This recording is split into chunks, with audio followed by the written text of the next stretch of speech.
nucléaire qui s'est produite il y a 25 ans. Vous revoyez probablement des images dans votre tête, mais si on dit Tchernobyl à certaines familles québécoises, ce qu'elles voient, c'est un enfant qui est presque un membre de leur famille parce qu'il vient chaque été, depuis des années, passer du temps avec eux pour se refaire une santé. Annie-Claire Fournier va nous présenter la famille Rivet-Foisy qui a adopté la petite Katia. Bonjour Annie-Claire. Bonjour Marcia. Alors, cette famille que tu as rencontrée, qui vit de très beaux moments chaque été. Oui, alors il s'agit de Joanne Rivet et de Martin Foisy qui ont décidé de faire profiter leur expérience de parents, mais aussi leur beau grand terrain qui est situé à l'Assomption, à peu près à 50 minutes de Montréal. Ils habitent une superbe maison qui a l'air d'un bed and breakfast. Vraiment, c'est l'endroit idéal pour accueillir un enfant qui veut se refaire une santé. Donc, Katia va là depuis 5 ans déjà. Elle a 12 ans maintenant. Elle s'appelle Katia Alioshina. Et donc, elle se refait une santé parce que, Marcia, vous l'avez dit, même si ça fait 25 ans que la tragédie est arrivée, tragédie nucléaire à Tchernobyl, il y a encore des effets. L'air est encore contaminé, le sol probablement a des radiations. Et ça a toutes sortes d'effets sur la santé des enfants. Katia, elle, lorsqu'elle est arrivée, Joanne me disait, le premier été, elle avait vraiment la bouche pleine de caries. Donc, manque de calcium, une santé dentaire vraiment défaillante. Et heureusement, Joanne a été mise en contact avec une dentiste qui répare les dents de Katia gratuitement chaque été. Il y a toutes sortes d'initiatives comme ça. Les gens sont très touchés par leur réalité et c'est un beau reportage que je vous suggère de regarder. On regarde ça. Меня зовут Алешина Екатерина Николаевна. Я приехала из Беларуси 20 июня. Est-ce que tu as trouvé ça difficile d'apprendre le français? Moyen. Moyen. Parce que là, tu comprends tout là, quand on parle en français. Ben, pas vraiment tout. Presque tout.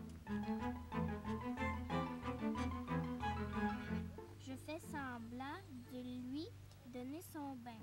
Ah, c'est fiction était un vrai chien. Eh, bravo, bravo, bravo.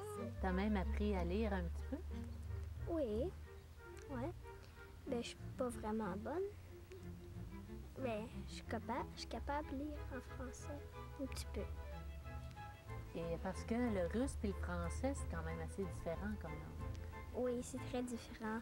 Ben, pas même alphabet, pas même rien pareil. Quand il y a eu le 20e anniversaire, il y a 5 ans, de l'accident nucléaire de Tchernobyl, il y a eu des reportages à la télé. Là, c'est nos filles qui nous ont demandé d'accueillir un enfant.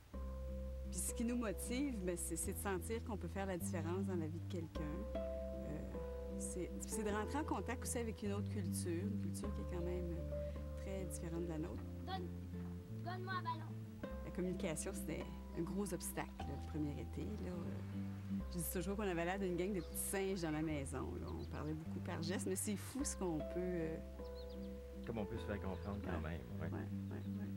On utilisait des dictionnaires. On a réussi à se faire comprendre. Elle nous a raconté beaucoup de choses sur elle.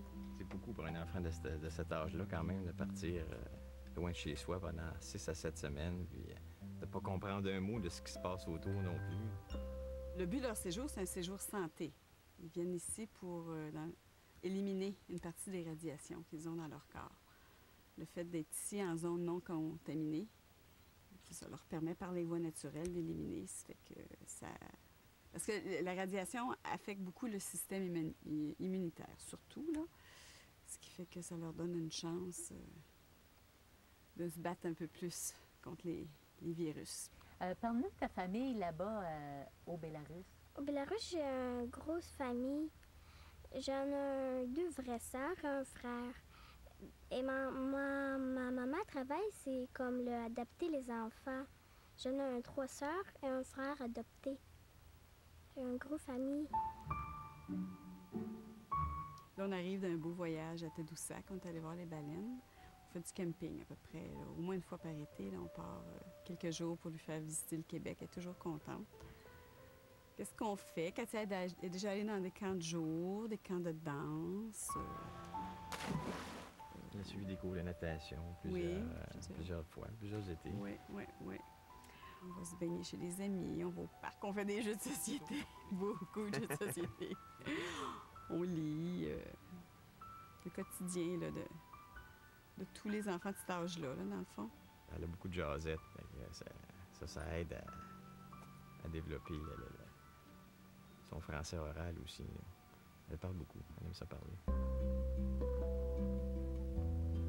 Ça nous apporte beaucoup.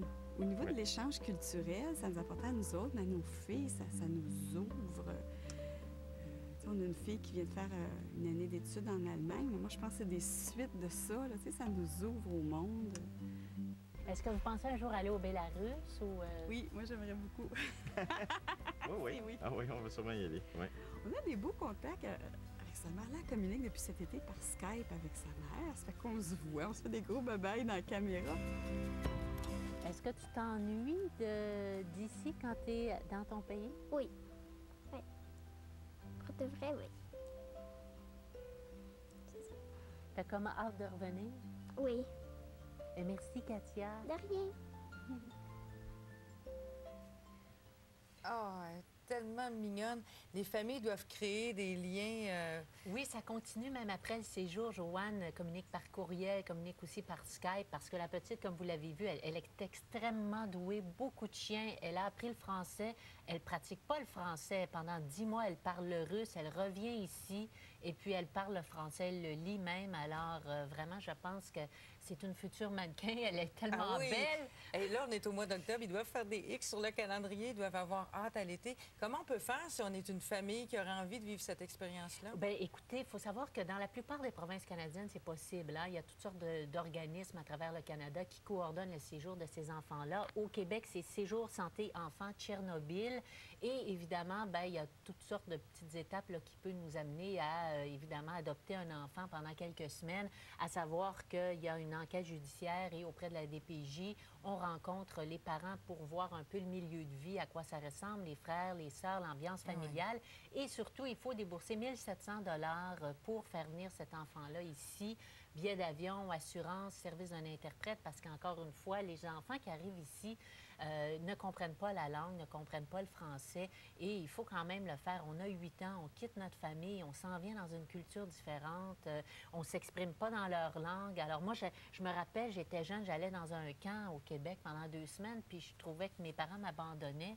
Alors ça ne doit pas être évident de vivre ça, mais il paraît que les enfants s'adaptent très, très vite et en retirent énormément de bénéfices. Alors, sur le site de C'est ça la vie, on va avoir les sites Internet là, pour vous donner l'information. Merci beaucoup, Annie-Claire, pour ce beau reportage. Dans un instant, on s'entretient avec une femme qui a convaincu son mari et ses 3 ados d'aller vivre en Nouvelle-Calédonie. Et comme vous le laissez voir ces images, c'est pas à 2 coins de rue de chez nous.